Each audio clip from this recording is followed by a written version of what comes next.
د سلام په وړاندې کولو ښه راغلاست درته وایم قدرمنو لیدونکو پام وکړئ زموږ د نن ورځې تازه او مهمو خبرونو ته. سمنګان په سمنګان کې د وارداتي برېښنا 3 پایې په بمونو الوځول سوي. په سمنګان ولایت کې د وارداتي برېښنا 3 ستنې په بمونو الوځول سوي دي. په شمال کې د برېښنا شرکت مطبوعاتي مسؤل غلام محمد نوري رسنیو ته ویلي یادې ستنې پرون شپه د سمنګان ولایت د خلم او فیروزنچیر سیمو ترمنځ الوځول سوي دي. هغه زیاته کړې چې د ارزونې یو ټیم یې سیمې ته استولی او په دې تړاو به نور جزئیات وروسته خپاره کړي. تر دې وړاندې په سالنګ کې هم د وارداتي برېښنا 2 ستنې په بمونو الوځول سوي وې چې د کابل او ځینو نورو ولایتونو د برېښنا جریان یې ستونزمن کړی دی. ښځینه زده کړې سره له دې چې د هیواد په ګڼو ولایتونو کې د نجونو پر مخ د ښوونځیو دروازې تړلې دي، خو په بلخ ولایت کې نجونې تر 12 ټولګۍ پورې ښوونځیو ته ځي. د بلخ ولایت د پوهنې ریاست چارواکي وایي چې په دغه ولایت کې تر 12 ټولګۍ پورې ښوونځي د نجونو پر مخ پرانیستي دي. ښوونکي خپلو دندو ته ځي او سلګونه رسمي او قراردادي ښوونکي په دې ولایت کې په دنده بوخت دي. دوی وایي هڅه کوي څو د تعلیم او تربیې کیفیت لوړ کړي او په ښوونځیو کې لا ډیر نظم راوستل سي. په ورته وخت کې په مزار شریف ښار کې د نجونو د ښوونځیو زده کوونکو ویلي چې دوی په ارامه فضا کې خپلو زده کړو ته ادامه ورکوي، خو د ښوونکو او کتابونو د کمبود په څیر ستونزې د زده کړو خنډ دي. ایران وایي یوه اونۍ کې 14,000 افغان کډوال ایستل سوي دي. له ایران څخه د افغان کډوالو د جبري ایستلو لړۍ پراخه سوې ده.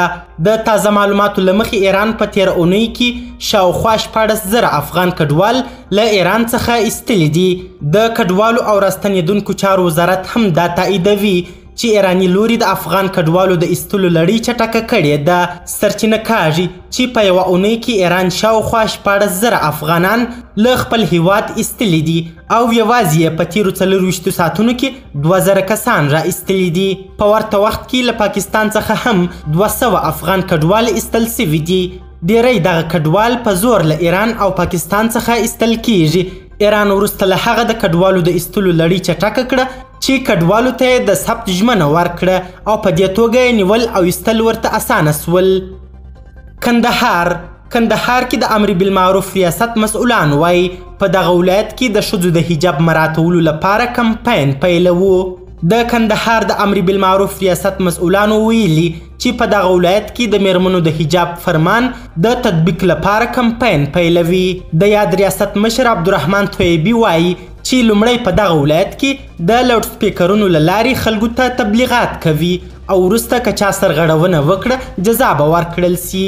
نوموړي چې نن یې په دغه ریاست کې یوې غونډې ته وینا کوله ویلي که د حجاب له کمپاین وروسته هم میرمنو هغه حجاب چې دوی ورته ټاکلی په پام کې ونه نیسي د کورنۍ نارینه به یې محکمې ته راکش کړي.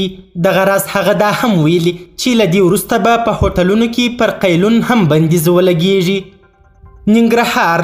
ننګرهار کې 2,600 کسانو ته د خوړلو په بدل کې د کار زمینه برابره سوه.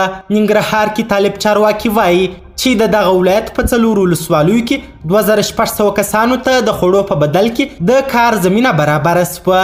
ننګرهار ولایت کې د طالبانو د رسنیو له دفتر څخه نن دوشنبه په خپره سوې خبرپاڼه کې راغلي چې د دغه ولایت په حصارک، شیرزاد، اچین او نازیانو ولسوالیو کې کارګرو ته د کار په بدل کې غنم ورکول کیږي. خبرپاڼې زیاته کړې دغه ولسوالیو ته 3,000 ټنه غنم ځانګړي سوي چې د یاد پروګرام له لارې به په کار بوختو کسانو ته د ورځې 10 کیلو غنم ورکول کیږي چې د ویالو پاکوالي، سړکونو جوړولو او نورو ټولګټو ځایونو په بیا رغونه کې به برخه اخلي.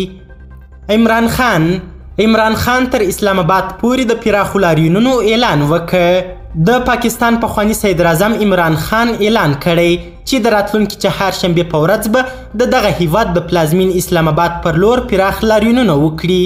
نوموړي د دغو لاریونونو اصلي هدف د وخت نه مخکې د ټاکنو بلل ښودلي او ویلي چې لاریونونه به د پارلمان تر لغوه کېدو او د وخت نه مخکې نورو ټاکنو د دقیقې نیټې تر اعلان پورې دوام ولري. ملا عبدالغني برادر ملا برادر وایي د چینایي کمپنۍ سره د مس عینک خان قرارداد څیړو. د طالبانو د ریاست الوزرا د اقتصادي مرستیال ملا عبدالغني برادر په مشرۍ نن د دوی د اقتصادي کمیسیون غونډه جوړه سوې ده. د نوموړي د دفتر په یوه اعلامیه کې راغلي چې په غونډه کې د کانونو او پټرولیم وزارت په مشرۍ مالیې وزارت، صنعت او سوداګرۍ وزارت، ښار جوړونې وزارت او د ریاست الوزرا اقتصادي معاونیت د استازي په ګډون یوې ګډې کمیټې ته دندې سپارلې چې د مس عینک خان د استخراج په اړه له ام سی سی چینایي کمپنۍ سره د سوي قرارداد تخنیکي اړخونه په پوره جزئیاتو سره تحلیل او یاد کمیسیون ته د خپل راپور وړاندې کړي. معلومه نه ده چې د یاد سوي تړون په اړه طالبان څه ملاحظې لري. یاد سوی تړون شاوخوا 10 کاله مخکې د جمهوري نظام د واکمنۍ پر مهال لاسلیک سوی، خو عامل کېدل یې د امنیتي ستونزو ترڅنګ د تخنیکي مسایلو په اړه د اختلافاتو له کبله ځنډېدلي وو.